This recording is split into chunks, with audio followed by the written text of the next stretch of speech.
Hi guys, ito nga pala yung na-develop kong web application for mga keyboardist to. There are some patches, layers, effects, and tonic drones. Ganito siya gamitin. So, ito yung landing page. And you can click this get started or launch app here. And then start. This is the splash screen. So let's just start audio engine. And this is for the web app. And this is for the ito yung para sa Android.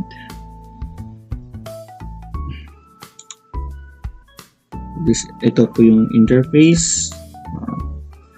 Meron na siyang default na selected na effects, layers. Then ito yung top bar, ito yung sa master volume, then effects, notes, then write anything here. Tapos dito yung settings, meron siyang audio, MIDI, interface, sound font, and data. Sa audio, dito masiset yung latency, tsaka yung master EQ set here. Tapos ito naka-auto naman na, kaya hindi na kailangan i-update or i-change. Sa MIDI, dito po makikita yung MIDI device. So pag nakasaksak na po yung MIDI nyo sa phone or sa inyong laptop or computer, lalabas po dito yun. Then you can select here, and then as is na po ito.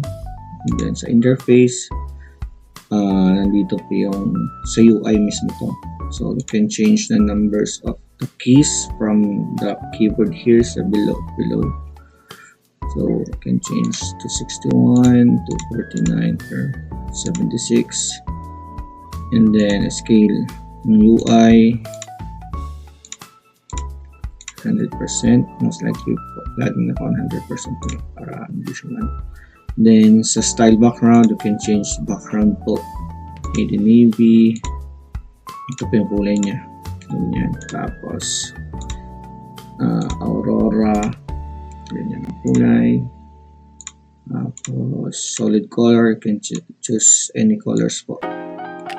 Pwedeng white nyo ng dark. Tapos gusto nyo ng pink, may pink din po.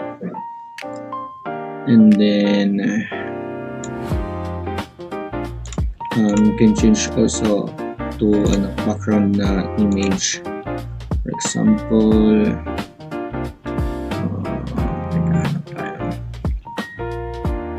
ito na yun. Ito, kunwari. Ganyan. So,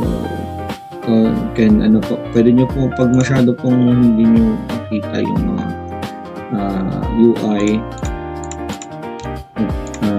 change nyo na lang po yung opacity para mababa. Opacity ng background. Okay. Tapos, na po yan, automatic na po yan, bababa dun sa hindi na kailangan i-save. Tapos dun sa sound font, meron po tayong preset, and then you can din po upload your own sound fonts. For example, this one, ito yan. Tapos pwede po upload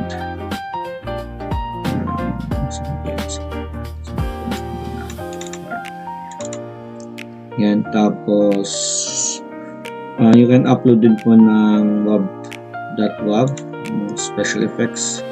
For example, this one, na po yan. And then dito sa data, dito po yung pwedeng reset, pwede po yung mag-register nyo yung account nyo, create account. And then you can sync po, pwede nyo po siyang i-sync din sa, for example, this one. sign in na po siya. Then, you can sync po sa cloud. Sync nyo po muna para ma-save nyo po yung mga sound fonts nyo dun sa cloud. And then, after, for example po, i-open nyo po tong site dun sa ibang PC or ibang unit na po. You can log in po ulit. Log in, and then, after you log in po sa dito po sa tab ng data, sisync nyo na po yung cloud nyo para makuha yung mga sound fonts nyo po. Okay, mag-upload na po siya automatically and ma-appear na po siya dito. For example, yung account ko, send out natin yung account ko.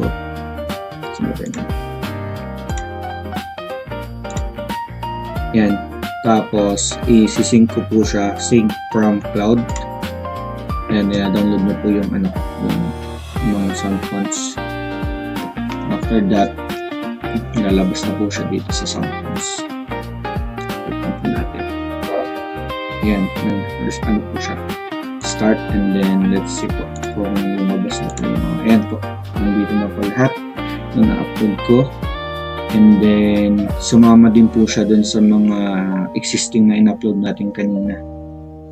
And then, after that, yun lang po naman yung dito. Then, close nyo lang po. Close na. And then, dito po, can enable layers or try natin mag-remove. Okay. Dito nyo po ilalagay yung mga sound fonts nyo sa mga layers na to. As you can see here, lalabas yung dilaw dito sa baba. Dilaw po yung orange. Then, choose po ng sound, yung mga sa sound font nyo na in-upload. Sample natin ito. Save natin isa. Then, space verb, may mga effects din po yan. Dito po, i-review na lang po kayo kung gusto ng effects. Tapos, you can set po kung saan siya magsisimula at saan siya, hanggang saan key siya magtatapos, or you can just drag here. For example, dito lang siya tutugtog, itong sound na to. Tapos dito, wala pong tunog yan. Then, for example, dito sa kabila, pili po tayo ng synth naman, and then dito lang siya tutunog. Or pwede mo rin siyang pagpatungin yung dalawa. Patungin natin yung dalawa para sabay silang tutunog. Yun po yung tunog. Bawasan natin pang sound. Ito po yung volume ng manipulator po ng layer na to. Tapos pwede natin taasan ito, babaan ito.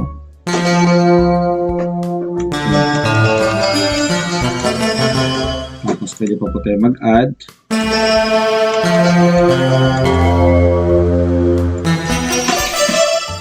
Yan po, ganyan po siya. For example, let's try po mag-play. Meron po tayo dito sa side na makakapag-upload tayo ng MIDI file, and then it will play ng kanya po. So, try natin itong golden R, and let's try to play it. Yan po. Ang gagamitin nyo pong effects is yung activated po na effects dito sa panel na to.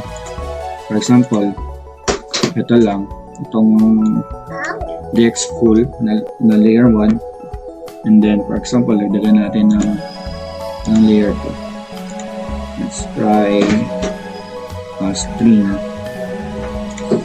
Yan. Let's try string. Ayan. Tapos try natin lagyan ng sync. Yan. Ano po ang nangyayari ng ganun. Ano po, nyo na po yan. Preference nyo po kung paano, anong effects yung gagamitin nyo. And then, let's just pause this. And for the WAV po, for example, meron po kayong WAV. Let's try to select yung WAV natin kanina. Ito. Okay, ito. Meron po siyang another configuration para po sa WAV na mga file. Ito po yung tap on its own, tapos pwede siyang hold. Kung pag pinindot ko po, lulok lang po ng lulok yung tunog yung sound effects nyo. For example, kanan mo natin, disable mo natin, and ito lang po yung pwede nyo pong iset kung saan lang siya mapipindot. For example, dito lang natin siya nilagay sa keys na to, and then try natin i-click lang. Yan. Yun po yun, one time loop lang siya, tapos lagyan natin fade out, tapos pwede natin patugtugin siya ng loop nang hindi naka-hold yung key. Yung isa, try natin stop.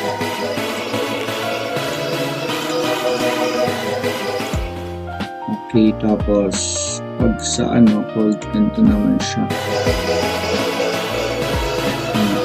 Kailangan nakapindot siya.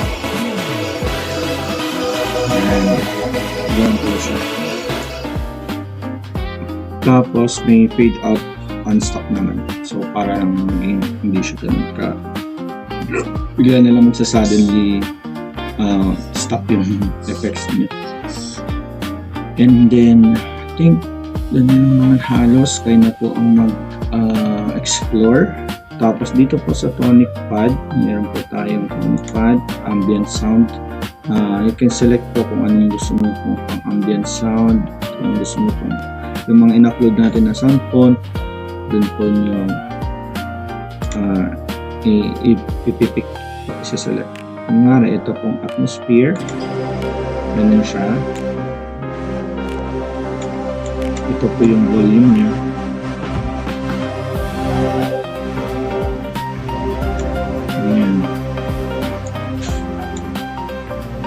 Tapos dito sa setlist,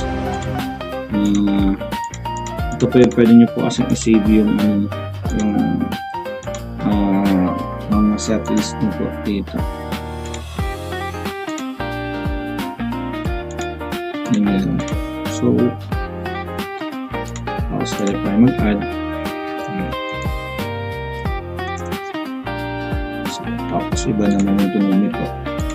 Naman, tapos dito ay right piano, tapos wala na itong dalawa, tapos pwede yung previous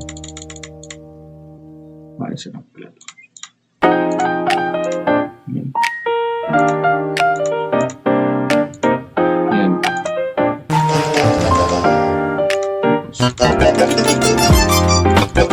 Ganyan po siya. So I think that's all po. Kung may mga katanungan po kayo, just message me. Just PM. Okay lang. Thank you.